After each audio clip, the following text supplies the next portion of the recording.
Clarkson's Farm star Jeremy Clarkson first began aiming digs at Meghan Markle 4 years ago.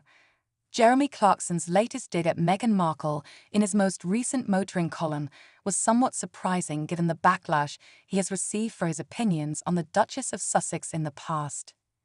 In 2022, the Clarkson's Farm star found himself forced to apologize after an article in which he viscerally described his hatred of her generated 17,500 complaints to the Independent Press Standards Organization, IPSO, which is the most complaints that the organization has ever received for an article.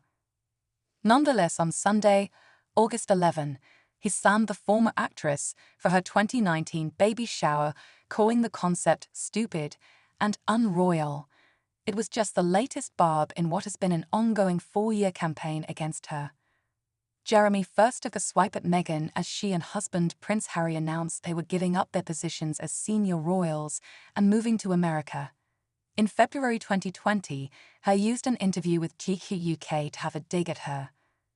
Asked if cried often, he replied, "Everybody cries. Everybody cried when Princess Diana was buried.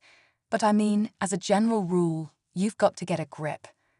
I think the expression "get a grip" needs to come back into the lexicon as soon as possible. Everybody needs to get a grip. Meghan Markle, just get a grip, he vented. Later that year in September, the famously gruff host took umbrage at the Netflix deal inked by Meghan and Harry and once again had a pop at them in the media. They will be drivel. £100 million to make shows and films that inform and give hope. Kill me, he said. I'd be much better making their programs, as I don't give us about anything they give us about. Just awful, he said in an interview with The Sun. A mere month later, he felt the need to reference her negatively once again in his column for the publication. Writing about climate change, he made the extreme admission. When Meghan Markle told me to leave the car at home, I wanted to shoot a polar bear in the middle of its face. In March 2021, he once again used his column to have a dig at Meghan while defending Piers Morgan following his departure from Good Morning Britain. Describing Meghan as a silly little cable TV actress, he said her brand of simpering victimhood will not bring down the monarchy.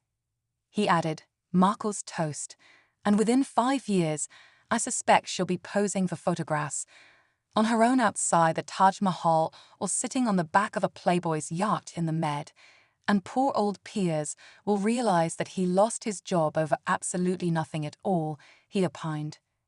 April 2021 saw him use his ITV show, It's Clarkson on TV, to take a swipe at the infamous interview Harry and Meghan did with Oprah. He played a clip from the chat and suggested the Duchess of Sussex farted. There was a moment where Meghan Markle seemed, how can I put this politely, to break wind, he said. Not satisfied, he asked, "Sorry, can we just hear that again? Because it really does sound like Piers Morgan had a point. Her pants really were on fire." He later said, "Now, I had a note here from the legal department at ITV. They wanted to be made plain that that was not a fart.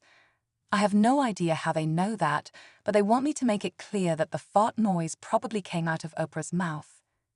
Following this attack, he went quiet about Meghan for well over a year, and it seemed whatever umbrage he had towards her had dissipated. However, following the death of Queen Elizabeth II, he once again used his column to criticize her. He questioned why Harry arrived alone in Scotland to see the Queen on the day she died, hypothetically asking Meghan, "Were you being a nuisance somehow? Or were you too upset to go?" He also speculated she wasn't really crying at the funeral. I very much doubt those tears were real. Because why would you cry at the funeral of someone who fronted an organization that you very obviously despise? It was December 2022 when he took his most controversial swipe at Meghan, which ultimately resulted in Jeremy himself admitting, "I'm horrified to have caused so much hurt, and I shall be more careful in future." In his column for The Sun, which was later removed from their online edition, he described his hatred of Meghan. "I hate her," he wrote in the article, "not like I hate Nicola Sturgeon or Rose West. I hate her on a cellular level. At night, I'm unable to sleep as I lie there, grinding my teeth and dreaming of the day when she is made to parade naked through the streets of every town in Britain, while the crowds chant, shame, and throw lumps of excrement at her," he said, referencing a famous scene in Game of Thrones. The column not only infuriated readers, but also his own daughter Emily, who said she disagreed with his opinion. "I want to make it very clear that I stand against everything that my dad wrote about Meghan Markle, and I remain standing," in said.